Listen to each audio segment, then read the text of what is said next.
Quran oxumaq Allahın səninlə danışmağı deməkdir, bilirsiniz? Və mən burada bir söz deyim ki, sözü daha dərin mənada qəbul eləmək lazımdır. Yəni söhbət ondan getmir, Allahın kəlamını oxuyursan, o hərfləri oxuyursan, yəni Allah səninlə danışır. Bu deyil mənası. Sözün birbaşa mənasında, sən Qurana müraciət eləyəndə Allah səninlə danışmağa başlayır, məhz səninlə.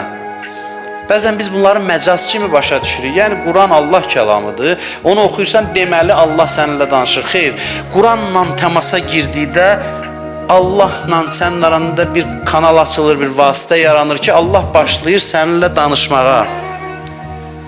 Maraqlıdır ki, hədislərdə var nübüvvət məqamına, yəni peyğəmbərlik. Nübüvvət peyğəmbərlik deməkdir.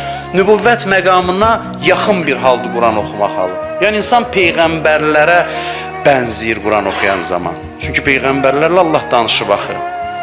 Yəni peyğəmbərlər nə hiss keçirib Allahdan onlara vəhy gələndə? Sən də öz tutumuva uyğun təxminən o hissi keçirirsən, o halda olursan. Bu mənada Allah səninlə danışır. Yəni ruhla Allah arasında bir yol açılır və Allah sənin ruhuna müraciət eləyir. Bu qədər əzəmətli bir məsələdir Quran oxumaq.